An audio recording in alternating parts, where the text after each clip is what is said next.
everyone, and welcome to the book Refuge. And today I wanted to try something just a little bit different. So I'm borrowing a video idea from my friend Murphy. She's done this with, she has a series called Dear Authors, and she's done it for like fantasy books and thrillers and different things. And she actually did one that had to do with romance, but because my channel, I mostly focus on romance, I decided to pose a question on all of my social medias that was, Dear romance authors, I hate it when you, or don't like it when you, ... And you guys were really great. So I wanted to go through these responses and just kind of commentate on them. That's what Murphy did, and I always think it's fun because it's more of just kind of like a conversation sparker. And so I'm excited to see, like, do you agree with some of these statements that some of you said, or do you have your own that you want to add?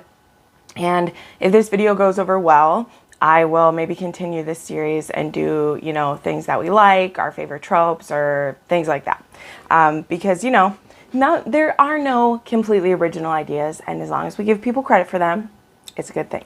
So let's go ahead and start off with, I have my, my Surface here with all the questions loaded. So that's what you're going to see me looking at. So the first one I have here is, Dear romance authors, I don't like it when you make a huge conflict out of something that could have been solved with simple communication. Yes. So here's the thing. The conversation's already starting. I hate the miscommunication trope. However, when you're dealing with a romance, especially a contemporary romance, there are only so many kinds of conflict that you can have in a book. And because we're humans and we're not great at communication, there being a miscommunication trope is definitely a viable option. In fact, I think that is what gets us into, you know, tiffs with people regularly, is our inability to miscommunicate. I think the thing that we're going at with this one is the fact of like simple communication, like seeing someone talk to someone and assuming something. That's probably the one that pisses me off the most, is you see your love interest speaking to an ex or speaking to someone, and then you immediately assume, oh my God, they're cheating on me, or something like that. If it's a miscommunication because someone actually forgets to tell, like they are purposely holding something from you, or this is like an enemies to lovers where the person is like, the purpose of the story is that they're trying to deceive or something, and then they change their mind. Like, think about, you know, they're not my favorite books either, but the trope of like, there's some kind of bet, you know? You'd lose the whole purpose of the story if the person just admitted that it was a bet right away, you know? That's why I don't choose to read books like that, because it pisses me off if it's something like that. However, there is a place for the miscommunication trope.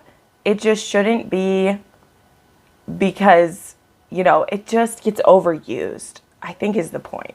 It's overused, and I've seen it done well, and I've seen it where there's going to be some miscommunication because we're people and we don't talk to each other as much as we should. But especially if it's a couple who they've communicated well every other way, and then there's a miscommunication, it's so frustrating. And then to go along with that, yeah, so we're going to run into a few of these. Alana Reed said, keep unnecessary secrets and use that to drive the plot. So same kind of thing. If that's your entire plot is just unnecessary secrets, maybe you should look at your plot and see, like, can I make this so it's a necessary secret? Like, does the protagonist fear this information getting out, or are they just too lazy to tell and then it leads to conflict? Like, here we go. Hurry the ending without enough groveling. The whole plot just deflates no matter how good the rest was. There actually is a few of these. Let me find the other one too. Yep, this one is also, I dislike it when you have the heroine forgive the hero too quickly. So this is an issue that I have as well, and I feel like it happens a lot with like storybook endings, where everything's been going great all this time, and then there's a big blow up, and then there's either pining for a long time, they've been apart for days, weeks, months, years, and then they see each other again, and it's just like, I'm so sorry, I won't ever do it again, and it's just over. I have issues with that. Like, I'm not someone who I need excessive groveling. Like, It depends on what the person did. Let's be real. There are cases where extreme groveling is good, but I hate it when everything gets figured out on the last page of a book, okay? This has happened recently for me with Sophie Jordan. In fact, oh my gosh, it just happened with The Duke Buys a Bride, where the Duke like fucks up, man. Like he done messed up, and he's realizing, he goes and talks to, you know, his people, and he realizes that he probably loves this girl. And so he goes up and stops her from getting back with her childhood love, and then declares he loves her in the last 2 paragraphs of the book.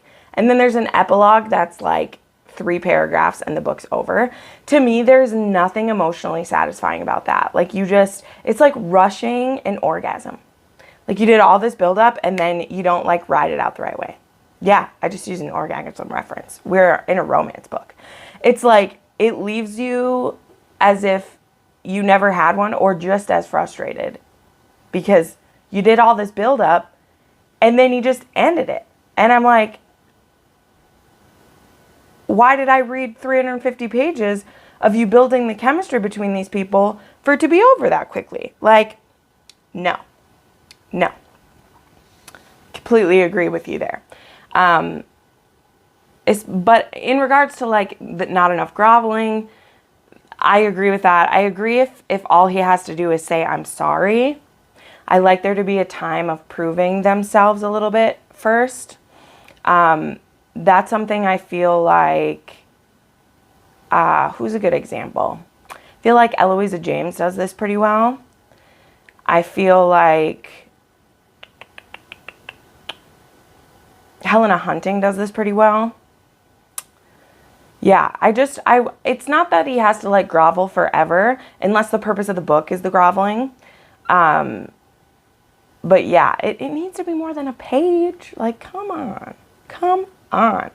Anyway, all right, next I love this. So this is Aaron from the Book Brood, and his was romanticize emotional abuse or let the one grand gesture be the form the redemption takes. So he kind of mixed 2 of those together, which is good. The same as like the groveling part, like the grand gesture is the groveling. Agreed. Just because you accepted the person's, like you forgive them, they can still do some work. Romanticize emotional abuse. I agree with this in general. Erin, you know I have some like twisted tastes though. So sometimes I like there to be that kind of relationship. I'm trying to be careful how I talk. That is the kind of relationship though that I would like, I always try to share trigger warnings for, because I never want to say like, oh, I love this book so much, and then someone would read it and be like, oh my God, you liked this twisted story. Well, yes, I did, because I messed up, but I understand if others don't. However, we just had this discussion on a live show I was on last night on my friend Steph's channel. It's different if going into the book, I know that it's going to be emotionally abusive. And I don't just mean because someone gave me trigger warnings. Like, the premise of the book is like a kidnapping story, or I'm in a arranged marriage and like forced into this, or, you know, there are certain books that I know that's what I'm getting into when I pick them. And so I don't mind, because it's like, that's the kind of story I'm in for. However, if I'm reading a book where the hero, there's been no indication that this is the kind of book that it is, and I see that happening in the book, where you see those traits of abuse, like isolation, or telling the person like, I only want you to like wear that for me. And we're not in the case of like, this isn't a dom sub relationship where you're consenting to that. This isn't a, you know, kidnapper captive book where this person is upon threat of their life having to do something. If it's just like that subtle, like emotional abuse happening, that's real and that's scary. Like, this isn't a fantasized version of something. That is romanticizing abuse, and that's dangerous. So I feel like when you're talking about emotional abuse, this sounds bad.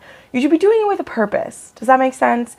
Like, authors, be careful that you're not writing this in there and saying that this is a perfect happy family. Like, if you're writing this in there and you are aware that, no, this is bad and it's something we're going to either try to correct, or I know it's bad and it's going to be in here because I'm evil and I want it. Like, those are two separate things, right?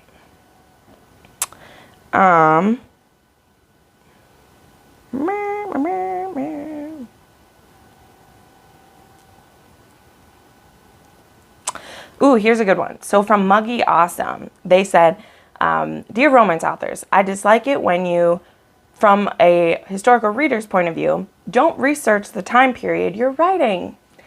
Yeah, this is a really interesting one. So again, I have two different schools of thought on this. Number one, yes, if you're going to write a historical romance novel, you need to know what's going on in the time. You need to know what the historical events are, who's the king, who's the queen, you know, what's happening in there.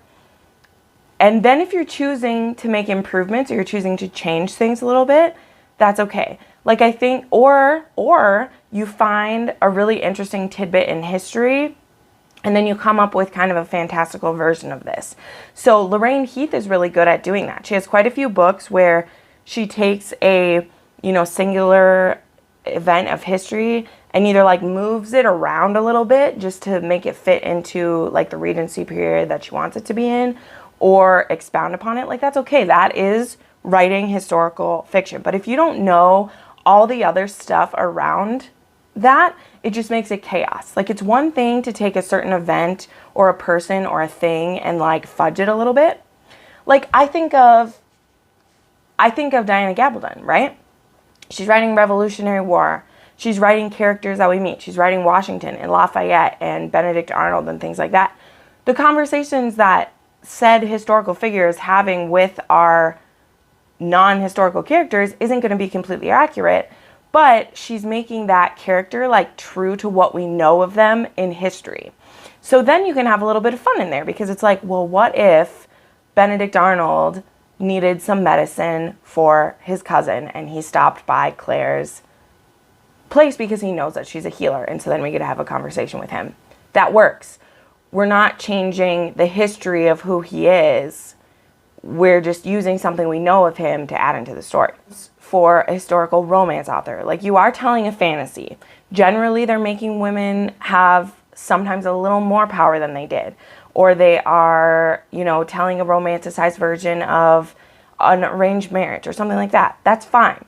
Just make sure that your story is grounded in as much like truth as you can, so that the things that you want to expound upon, the things that you want to make fictional, don't stand out like a sore thumb, right? So that's my thoughts on that. Also, it helps that, like, the more that I know about history, the things that I like more, I'm able to pick up on little tidbits here and there. So that's something to be aware of too. Like, some people who aren't into history or haven't looked into it and they read a historical romance, they're not going to know if the Regency period is right. They're not going to know if it's Queen Victoria or if it's King George. Like, they don't know those things. But that doesn't mean you should flub it, because there will be people who notice, and then you lose your credibility as, like, some people can throw them completely out of the romance and they can't even enjoy that if they know that you've messed everything else up. So, something to keep in mind. Another one about don't make the hero grovel enough. This is from Prissy Meadows. She's a good follower of mine. Dear romance authors, I dislike it when you don't mention the ages of the leads on an age gap book description. That's really specific. Prissy, I'd like to know more what you mean by that. I'll go into like my thought on what you mean. Are you saying like, because are there certain age gaps that you like don't want to see? Is that what you want them to tell you? Because I had that happen once where like it ended up being an underage age gap and I didn't know that it was, and it wasn't a story that I would have like picked to read otherwise if I'd known that it was a 16-year-old and a 30-year-old instead of like a 20-year-old and a 30-year-old. Is that what you mean? Just wondering. Because for me, I agree with that as well. but it's not, it's mostly for that reason. Like, I've had that happen a couple times. And I mean, I still read the book and it was fine, but then I felt bad about myself. But is there a certain age gap? Like, do you want a certain gap before you want to read it? Like, what do you mean by it? Because for me, this, I guess, would just be kind of like a passing annoyance if I'm trying to have to guess what the age gap is, because I like to know my facts going into a book. But generally, if someone tells me it's an age gap, I kind of put people in my own age gap. I talked about this last night too on the live chat, is that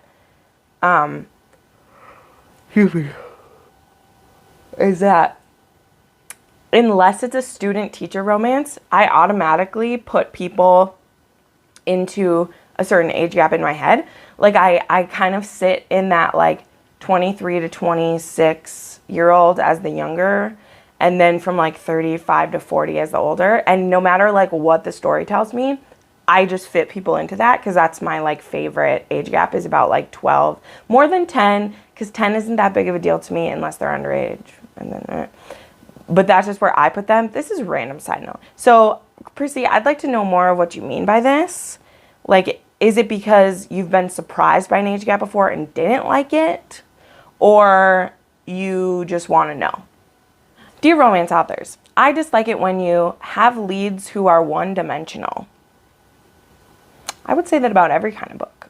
I'm trying to think of one I've read like this. To me, this happens a lot in novellas, which is the reason why I don't really read novellas unless they're already pre-established characters, because you don't really have time to set them up. So this is something for me I notice when I read some of, like, the Sinister Fairy Tale collection or the Bad Heroes collection, is that they are banking on you already knowing who the, like, hero and villains are from their stories, but yet they change them up.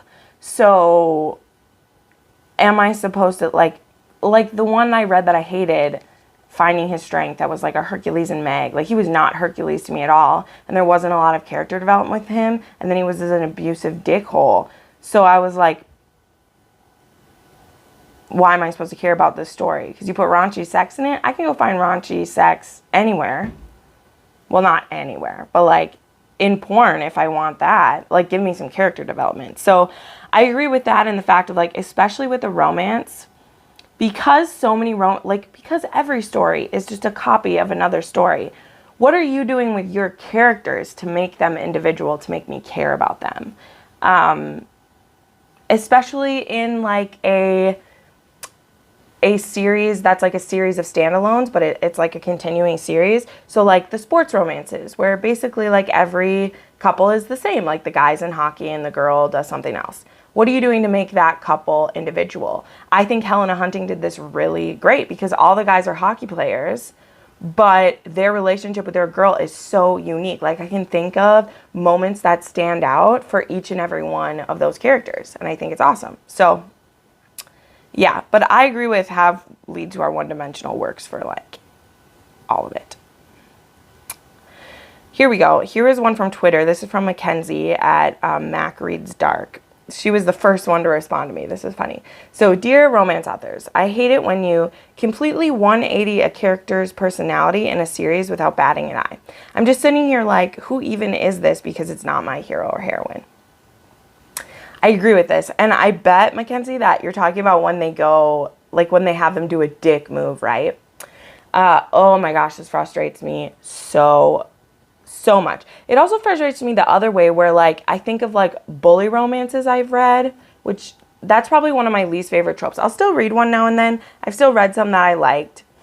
But when you have them being dick, and then, like, save the day, I'm like, did you build that up? Like, I've seen no indications that this person has a heart or a soul, and then they're just like that. Especially if it's a dual POV. If it's just POV of, like, the heroine, and we're seeing this person be like jerk, and then be nice, where did it come from?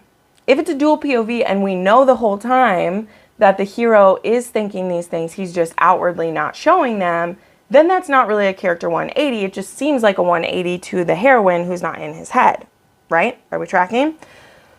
But you then have to like explain that if you're in a single POV. Like if he's been thinking these things all along, like he needs to communicate it, right? But I also agree with the fact of like we're having this person be one way the whole time and then they just completely do a dick move. And you're like, why did we do that? There's no indication in your character. You've shown no build up that they were skittish. You've shown no indication that they might cheat. I haven't read a book where someone's cheated and gotten back. But, you know, but those like big things that would be a problem. Like you've shown me no hints that this person is like this. And then for conflict, for story purposes, they fuck everything up and do it. And then maybe we have to have one of our other bad tropes where the heroine forgives them last second. You got to build your characters. You got to build your characters. Okay, here we just have 3 more left. So this one's from Chloe at Always Booked. She said, "Dear romance authors, I hate it when you have chapters that are 50 pages long." I have nothing really to critique about that. That I know what you mean, because it's like, you know, let's say it's 1 a.m. and you've decided I'm going to read one more chapter. And so you don't check ahead, you just start reading it and then you keep reading it. And then you have to make the choice. Oh, wow, the chapter is not going to end. What do I do? Do I stop or do I continue? What do I do? It's a puzzle, guys. It's a puzzle. So I agree with you. That's a funny one, Chloe. That made me giggle. Ooh, okay. Well, this one, we might disagree, but I'll share it because I think a lot of you agree. I'm a dark, twisted soul, so I don't fully agree with this one, but I'll explain myself. Dear romance authors, I hate it when you write a scene with non-consensual sex, but with the main characters and they fall in love. So, I like this sometimes. I'm sorry to disappoint you, but maybe you haven't watched a lot of my videos. But I have, like, this is a hard place for me because I agree with you 80% of the time, unless I'm getting into a book where that is the point of the book, that it's going to be a twisted, like if it's a captor-captive book or it's a twisted story. However, I've also read it where I hate it, The book that I mentioned already in this video, Finding His Strength, includes a character who he rapes her the first time. Even though they're married, who cares? He rapes her. And then though he never tries to win her over, she just decides that she loves him. So for me, where I make this work is, number one, I've already told you, I like captor-captive books. I really love the Twist Me series. I just read the Sorted duology by Nikki Sloan. I just, there is a very specific lane where I'm okay with this. But the hero, either he's not a hero and it is a villain, which is what I would consider the Twist Me trilogy. He is a villain. This girl, it's tragic what happens to her, but she basically gets Stockholm Syndrome, and that's what we're reading. That is what we're reading. But when they fall in love, and he never has changed, I will read books where the character realizes that it was horrible how they did it, or they're a mob boss and they didn't know that they could do it a different way, or whatever. But when it happens where, I know what you're saying. That's basically what I'm saying. I'm making excuses for rape right now, and I feel uncomfortable about it. So I'm going to stop. But my point is, I can see why you hate it, and that is a valid thing to say, dear romance authors. I hate it when you have non-consensual sex. And the fact that if it's never addressed, the fact that, the person either, just agrees to go along, that's when it's even worse for me. It's even worse for me if the heroine just is she rationalizes it. Because the few that I've read where I've been okay with it, the heroine will at some point in the story say, you realize you forced this on me. And even though I love you now, you've never apologized for how you did it. And the ones I like best, they've apologized for how things happened. And then I was okay with it. But I was reading dark romance. Like, I wasn't reading a contemporary beach read where this happens. Like, it's a specific kind of erotica. Usually, it's usually not romance. So there's that too. But I agree with you in premise and in real life, but your girl likes some twisted stuff. So I'm okay with this sometimes. But for me, it's about how it's written. Like, I just read Insidious, but she doesn't fall in love with the person. So there's that. Anyway, it's interesting. All right, and the last one, which is fitting. Dear romance authors, I hate it when you don't give us epilogues. Oh my gosh, how hard is it to give us a little clip ahead at how things are going for you, right? I didn't realize how much I need this until I just read a book recently. I can't even remember it because it wasn't that important to me, where it just ended. And I mean, it was a happy ending, but there was no like 1 year later, 1 month later, 10 years later. There was nothing. It was just, and I was like, oh, no, what's happening? Like it hurt me. It hurt me. So I'd have to agree with, I need there to be epilogues. So that is everything, I think, for us. Yeah. So did you like this? Is this something you'd want to do again? Do we want to do it with like stuff we do, like tropes, whatever? Murphy, thank you for having such a great idea to do this. And thank you all of you who commented on this. This was really fun. And yeah, I put up new videos 3 to 4 times a week, and you can watch some more of them right now. And make sure you check out my link to my Discord down below. We talk books all the time. I do a lot of Outlander content. I do mostly romance content. That's me. So thank you so much for watching, and have a great day. Bye.